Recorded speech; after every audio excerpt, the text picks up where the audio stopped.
ایک نظام واضح کرے۔ افغانستان میں کوئی بھی اسلام کے خلاف نہیں ہے، ہم یہ نہیں کہہ رہے کہ آپ اپنے نظام کو بدل دیں۔ ملا عمر نے جواب دیا کہ یہ مجوزہ شورا ہمارے نظام کو متاثر کرے گی۔ رستم شاہ نے کہا کہ یہ شورا صرف تجاویز پیش کرے گی۔ ملا عمر نے سوال کیا کہ افغانستان میں جاری جنگ کا کیا ہوگا؟ رستم شاہ نے کہا کہ جن علاقوں میں یہ شورا بنائی جائے گی وہاں جنگ بندی پر عمل ہوگا۔ ملا عمر نے شک ظاہر کیا کہ اپوزیشن والے اس طریقے سے اپنے آپ کو مضبوط کرنے کے لیے وقت حاصل کر لیں گے۔ رستم شاہ نے کہا اپوزیشن والے ایک چھوٹے سے علاقے پر قابض ہیں، جبکہ افغانستان کے زیادہ حصے پر آپ کی حکومت ہے۔ شورا کو کچھ وقت دے کر دیکھ لینے میں کوئی حرج نہیں۔ رستم شاہ نے درج ذیل دلائل بھی دیے۔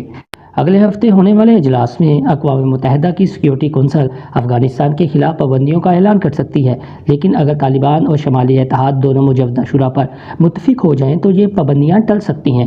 شورا کے لیے نمائندے نامزد کرنے سے آپ کی حکومت یا آپ کے نظام پر کوئی منفی اثر نہیں پڑے گا۔ ہمیں کوشش کرنی ہے کہ جہاد بدنام نہ ہو، کیونکہ اس سے دوسری جگہ چلنے والی اسلامی تحریکوں کو نقصان ہوتا ہے۔ آپ 3 سال سے لڑائی کے ذریعے افغانوں کو یکجا کرنے کی کوشش کر رہے ہیں، کیوں نہ پرامن مذاکرات کو ایک موقع دیا جائے؟ ملا محمد عمر نے اس کے جواب میں کہا آپ 300 لوگوں کی شورا کی بات کر رہے ہیں، ان کے پاس تو 3 لوگ بھی ایسے نہیں جو شورا میں بیٹھ سکیں۔ وہ یورپ اور دوسرے ملکوں سے نااہل لوگوں کو نامزد کریں گے۔ اپوزیشن والے بددیانت لوگ ہیں، ہمارے لیے یہ ممکن نہیں ہے کہ ان کے لیے اپنے نظام کو دھرم برہم کرے۔ ان لوگوں کو چاہیے کہ وہ اسلامی حکومت کے سامنے غیر مشروط طور پر ہتھیار ڈال دیں۔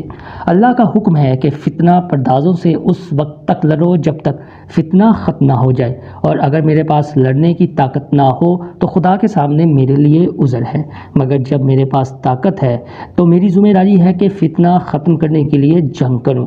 ہم کئی سال سے لڑ رہے ہیں اور ہم نے ہزاروں لوگوں کی قربانی دی ہے۔ اب اگر ہم راستہ بدل دیں تو ہمارے ساتھیوں کا یقین کمزور ہو جائے گا۔ اگر ایک فاسق کی دوسرے فاسق سے جنگ ہو تو بغیر بات چیت کے ختم نہیں ہو سکتی، مگر حق اور باطل کے درمیان فیصلہ جنگ ہی سے ہو سکتا ہے۔ مجھے آپ کے اخلاص پر شبہ نہیں، مگر میرا نقطہ نظر آپ سے مختلف ہے اور یہ میرے ذاتی مفاد پر مبنی نہیں۔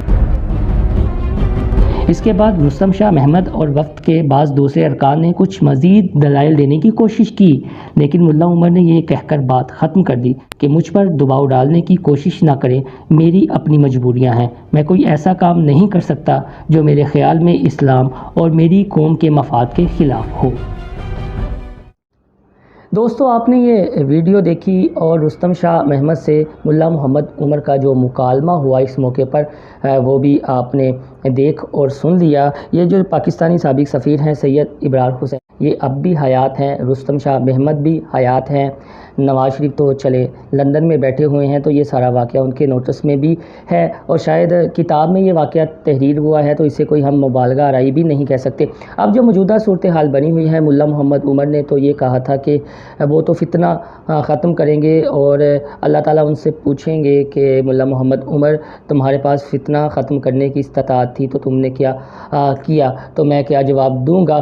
تو اب بھی جو افغانستان کی صورتحال بنی ہوئی ہے، طالبان کی فتوحات امریکہ کے جانے کے بعد جاری ہیں، اور یہ کہا جا رہا ہے کہ بہت جلد وہ پورے افغانستان میں قبضہ بھی کر لیں گے، تو شاید جنگ و جدل تو ختم جاری رہے، لیکن یہ جو واقعہ میں نے آپ کو بتایا ہے، جو مکالمہ ہے، اس تناظر میں تو مذاکرات ہوتے ہوئے دکھائی نہیں دے رہے، اور طالبان ایک اسلامی حکومت ہی وہاں پر قائم کرنے کے لیے کوشش کر رہے ہیں۔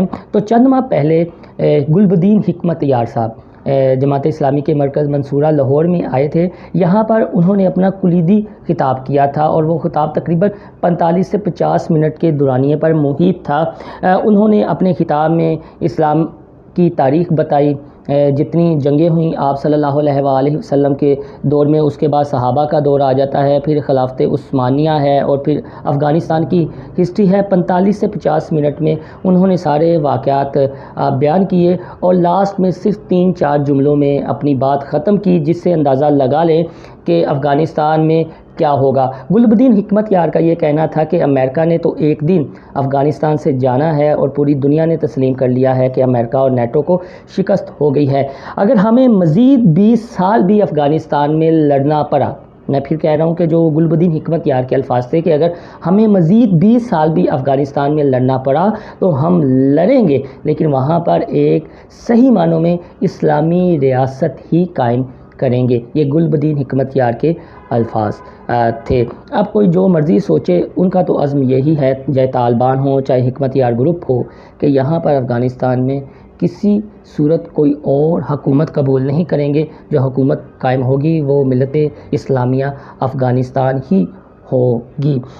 ہمارے یہاں کچھ پراپوگنڈا کیا جا رہا ہے کہ اگر طالبان کی وہاں پر اسلامی حکومت قائم ہوگی تو پاکستان میں بھی جو اسلام پسند ہیں وہ ایک بار پھر متحرک ہو جائیں گے۔ یہ محض ایک پراپوگنڈا ہی ہے، اور اسی طرح کا پراپوگنڈا ہے جب 9/11 سے پہلے طالبان کے حوالے سے موویز بنائی جاتی تھیں، ان کے خلاف پراپوگنڈا کیا جاتا تھا کہ یہ خواتین کی تعلیم کے قائل نہیں ہیں اور ان بنیادی انسانی حقوق کی افغانستان میں خلاف ورزی ہو رہی ہے۔ لیکن بعد میں یہ چیز ثابت ہوئی کہ جو طالبان کا 5 سالہ دور تھا وہ پرامن ترین دور تھا افغانستان کی تاریخ میں۔ تو دوستو، جاتے ہوئے میں یہی بات کہوں گا کہ ملا محمد عمر کی جو زندگی ہے اس کا مطالعہ ضرور کریں، اور کسی سے بھی آپ پوچھ لیں جو افغانستان کو ڈیپ روٹڈلی جانتے ہیں کہ جب یہ 9/11 کا واقعہ ہو گیا تو طالبان پر پریشر تھا تو بش نے کہا کہ ہم آپ کو صفحہ ہستی سے مٹا دیں گے۔ تو ملا محمد عمر نے کہا تھا کہ ایک تمہارا قول ہے